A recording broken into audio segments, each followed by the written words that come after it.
اعوذ باللہ من الشیطان الرجیم بسم اللہ الرحمن الرحیم۔ محترم ناظرین، ماہ شعبان لگا ہوا ہے، بہت ہی بابرکت مہینہ ہے کیونکہ یہ مہینہ نبی کریم صلی اللہ علیہ وسلم کا مہینہ ہے۔ اس مہینے میں صرف یہ 2 منٹ اس تسبیح کو دے دو جو میں آپ کو بتانے جا رہا ہوں۔ انشاءاللہ جس کا بھی نصیب نہیں بدل رہا، وظیفے کر کر کے تھک گئے ہیں، دعائیں بھی مانگ رہے ہیں، کوئی مقصد پورا نہیں ہو رہا، کوئی حاجت پوری نہیں ہو رہی، کسی بھی مقصد میں کامیابی نہیں مل رہی، انشاءاللہ اس عمل کو کرنے کے بعد اللہ کے حکم سے آپ کو کامیابی ملے گی، آپ کی ناظرین دعائیں قبول ہوں گی۔ بعض اوقات ناظرین ایسا ہوتا ہے کہ آپ کے اوپر بندش لگ جاتی ہے، بندش لگنے کے پیچھے بہت سی وجوہات ہوتی ہیں، آپ کی گناہوں کی کثرت ہے، یا ناظرین آپ سے کوئی ایسا گناہ ہو گیا ہے جس سے اللہ پاک کی مخلوق کو تکلیف پہنچی ہے، یا آپ نے کسی کا دل دکھایا ہے، یہ بھی ایک وجہ ہو سکتی ہے۔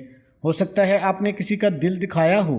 یاد کیجئے، اگر آپ نے کوئی ایسا کام کیا ہے تو آپ کو استغفار کرنی چاہیے۔ اس کے بعد اکثر کچھ لوگ نظر بھی لگا دیتے ہیں، کچھ لوگ حسد کرتے ہیں، آپ سے جلتے ہیں، آپ کے مال سے جلتے ہیں، آپ کی خوبصورتی سے جلتے ہیں، آپ کے بچوں سے جلتے ہیں، ناظرین آپ کے گھر سے جلتے ہیں۔ اگر آپ کے پاس اتنا کچھ ہے ہی نہیں پھر بھی ناظرین لوگ جلتے ہیں۔ کچھ لوگ بہت ہی خطرناک ہوتے ہیں، وہ چاہتے ہیں جو کچھ ان کے پاس ہے یہ بھی نہ ہو، یہ بھی ختم ہو جائے۔ تو ناظرین کچھ لوگوں کی نظریں بھی لگ جاتی ہیں اور کچھ لوگ حسد کرتے ہیں، اس کی وجہ سے آپ کے اوپر بندشیں رکاوٹیں لگ جاتی ہیں۔ تو انشاءاللہ یہ جو میں عمل آپ کو بتانے جا رہا ہوں، یہ عمل بندشیں رکاوٹیں توڑ دے گا، آپ کی زندگی میں آسانیاں لائے گا، آپ کا نصیب بدل جائے گا۔ جب نصیب بدلتا ہے تو ہر طرف سے خوشیاں ہی خوشیاں ملتی ہیں، مشکلات دور ہو جاتی ہیں، جو بھی مسائل ہیں وہ حل ہونے لگتے ہیں۔ ان میں ناظرین آپ کو کامیابیاں نظر آنے لگتی ہیں، آپ کو جو ہے نا خوشخبریاں ملتی ہیں۔ تو اب اس کا طریقہ کار آپ جان لیجئے اور احتیاط بھی جان لیجئے کہ آپ نے کون کون سے کلمات پڑھنے ہیں، کتنی بار پڑھنے ہیں، کیسے پڑھنے ہیں، سب آپ کو تفصیل سے بتایا جائے گا۔ کچھ باتیں ایسی ہوتی ہیں جو ویڈیو میں بتائی جاتی ہیں جن کا سننا بہت ضروری ہوتا ہے، تو اس لیے آپ نے ویڈیو کو سکپ نہیں کرنا۔ سب سے پہلے آپ اس عمل کو کسی بھی وقت کر سکتے ہیں، فجر، ظہر، عصر، مغرب، عشاء، تہجد، کسی بھی نماز کے بعد کر سکتے ہیں۔ آپ نماز کے بعد نہیں کرنا چاہ رہے تو جب بھی آپ کو وقت ملتا ہے آپ اس عمل کو کر سکتے ہیں، اس میں کوئی پابندی نہیں ہے۔ ویسے بھی ماہ شعبان برکتوں والا مہینہ ہے، اس سے اگلا ماہ رمضان کا مہینہ ہے۔ جب بھی آپ اس ویڈیو کو دیکھ رہے ہیں آپ اس عمل کو کر سکتے ہیں، اس میں کوئی پابندی نہیں ہے۔ کسی بھی مہینے میں، رمضان المبارک میں آپ کر لیں یا ماہ شعبان میں کر لیں۔ اس کے بعد ناظرین اہم بات ہے کہ آپ کے لیے جاننا ضروری ہے کہ آپ اس عمل کو پورے یقین کے ساتھ کریں گے، پوری توجہ کے ساتھ کریں گے، اور آپ شور میں اس عمل کو نہیں کریں گے۔ جب کوئی کام شور میں کیا جاتا ہے تو آپ کے ذہن میں طرح طرح کی آوازیں آنے لگتی ہیں، پھر ناظرین آپ کے خیالات بڑھتے ہیں، آپ کی توجہ بڑھ جاتی ہے، تو پھر ناظرین یقین بھی کم پڑ جاتا ہے۔ جب یقین کم پڑ جائے تو عمل اثر نہیں کرتا۔ تو اس لیے ناظرین آپ کے یقین کے ساتھ، خاموشی کے ساتھ اس عمل کو کرنا ہے۔ مرد، عورت، بچہ، بوڑھا، کوئی بھی اس عمل کو کر سکتا ہے۔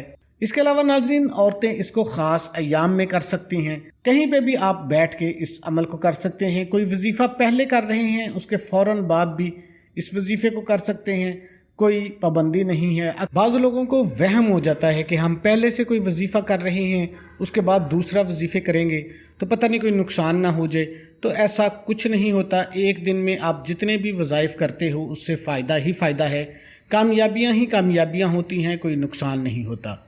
تو سب سے پہلے آپ پڑھیں گے اعوذ باللہ من الشیطان الرجیم بسم اللہ الرحمن الرحیم۔ آپ نے ناظرین ان دونوں کو اکٹھا پڑھنا ہے، یہ عمل کا حصہ ہے۔ اعوذ باللہ من الشیطان الرجیم بسم اللہ الرحمن الرحیم، ان دونوں کو اکٹھا پڑھ کر ایک شمار کیا جائے گا، اور اس کو ناظرین آپ نے 3 مرتبہ پڑھنا ہے۔ اس کے بعد ناظرین آپ نے درود شریف پڑھنا ہے۔ میرے ساتھ بھی ایک بار پڑھ لیں تاکہ ثواب بھی مل سکے اور برکت بھی ہو۔ اللہم صلی علی محمد وعلی آل محمد کما صلیت علی ابراہیم وعلی آل ابراہیم انک حمید مجید۔ اللہم بارک علی محمد وعلی آل محمد کما بارکت علی ابراہیم وعلی آل ابراہیم انک حمید مجید۔ ناظرین یہ درود پاک آپ نے اچھی طرح 7 بار پڑھنا ہے، نبی کریم صلی اللہ علیہ وسلم کی ذات پر اور کسی میرے بہن بھائی کو یہ درود نہیں آتا تو وہ صلی اللہ علیہ وسلم پڑھ سکتے ہیں یا بڑے سے بڑا درود پڑھ سکتے ہیں۔ ناظرین، تسبیح کا طریقہ جان لیں، آپ نے کون سے کلمات کیسے پڑھنے ہیں۔ سب سے پہلے ناظرین یہ بات جان لیں کہ اگر آپ کے پاس تسبیح نہیں ہے، آپ ہاتھ کے اوپر شمار کر سکتے ہیں، ہاتھ کی انگلی کے اوپر شمار کر سکتے ہیں، دل میں شمار کر سکتے ہیں۔ تو ناظرین، جو آپ نے کلمات پڑھنے ہیں اللہ تعالیٰ کے صفاتی نام ہیں، یا حنانو یا منانو، آپ نے 100 بار پڑھنے ہیں۔ یہ ایک ہی بار شمار ہوگا کہ آپ نے یا حنانو یا منانو اکٹھا پڑھنا ہے اور ایک بار آپ نے اس کو شمار کرنا ہے۔ اسی طریقے سے آپ نے 100 مرتبہ پڑھنا ہے۔ اس عمل کی اتنی طاقت ہے ناظرین، جب آپ ان کو پڑھو گے آپ کے اوپر سے ہر طرح کی بندش ٹوٹ جائے گی، ہر طرح کی بندش رکاوٹیں ختم ہو جائے گی، ہر کام میں آسانی ہوگی، حصول رزق ہوگا انشاءاللہ۔ ناظرین، آپ کو روزگار ملے گا، آپ کا کاروبار ہے، آپ کی دکان ہے وہ نہیں چل رہی، منافع نہیں آ رہا، انشاءاللہ آپ کو منافع آئے گا، آپ کا جو ہے نا ترقیاں ملے گی، کامیابیاں ملے گی، آپ کے کاروبار میں انشاءاللہ ہر مشکل آپ کی آسان ہو جائے گی۔ جو بھی آپ کی زندگی میں مشکلات ہیں وہ ناظرین ہو جائیں گی، بھلے ناظرین وہ گھریلو پریشانیاں ہیں، اولاد کی طرف سے پریشانیاں ہیں، کوئی بھی پریشانیاں ہیں، آپ کا گھر نہیں ہے، آپ اس کو لے کر پریشان ہیں، یہ پریشانیاں دور ہو جائیں گی، آپ کی اللہ تعالیٰ کی آپ کے اوپر خاص کرم نوازیاں ہو جائیں گی۔ اس کے علاوہ ناظرین، اس کے اندر ہر بیماری کی میں شفا ہے، ہر بیماری آپ کی دور ہو جائے گی۔ آپ علاج کروا کر تھک گئے ہیں، پیسے لگا کر تھک گئے ہیں، آرام نہیں آتا، تو اللہ کے حکم سے اس وظیفے کی برکت سے چند ہی دنوں میں آپ کی بیماری ختم ہو جائے گی، آپ کو اللہ تعالیٰ صحت مند انسان بنا دیں گے۔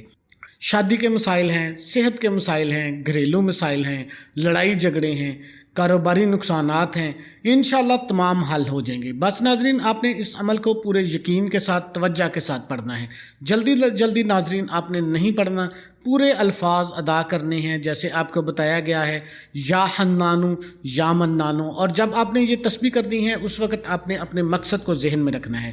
جیسے ناظرین آپ بیماری کے لیے پڑھ رہے ہیں تو جب آپ نے یا حنانو یا منانو پڑھنا ہے اس وقت آپ کے ذہن میں یہ ہونا چاہیے کہ یا اللہ مجھے اس بیماری سے شفا عطا فرما دے۔ آپ کو دولت چاہیے، آپ اس وقت تصور کر سکتے ہیں کہ یا اللہ مجھے دولت کا حصول ہے، مجھے دولت چاہیے، میرے اوپر خاص کرم کر دے، میرا یہ پرابلم ہے، یہ میرا یہ مسئلہ ہے۔ ناظرین، اس کے بعد آپ نے صرف 7 بار کہنا ہے اللہ اکبر۔ ناظرین، اللہ سب سے بڑا ہے، صرف 7 بار آپ نے کہنا ہے۔ یہ عمل کا حصہ ہے، لازمی کہنا ہے کہ اللہ اکبر۔ اس کے بعد ناظرین آپ درود پاک پڑھیں گے۔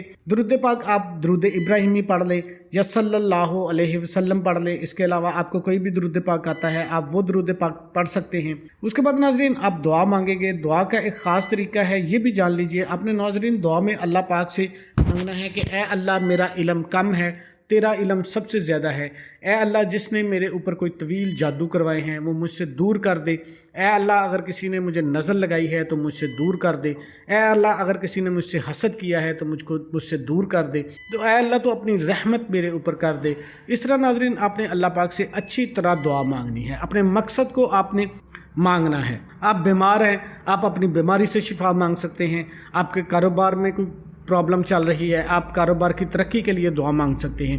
کوئی بھی آپ کی پرابلم ہے، کوئی بھی آپ کی حاجت ہے، آپ اللہ پاک سے دعا گڑ گڑا کر مانگیں گے، سسک کر مانگیں گے۔ ایک آپ آنسو اللہ کی یاد میں نکال لیں، اللہ کے آگے آپ ایک آنسو نکال لیں، انشاءاللہ اسی وقت آپ کی سنی جائے گی۔ اس کے ساتھ ناظرین آپ نے نماز کی پابندی لازمی کرنی ہے اور حسب توفیق صدقہ بھی دینا ہے۔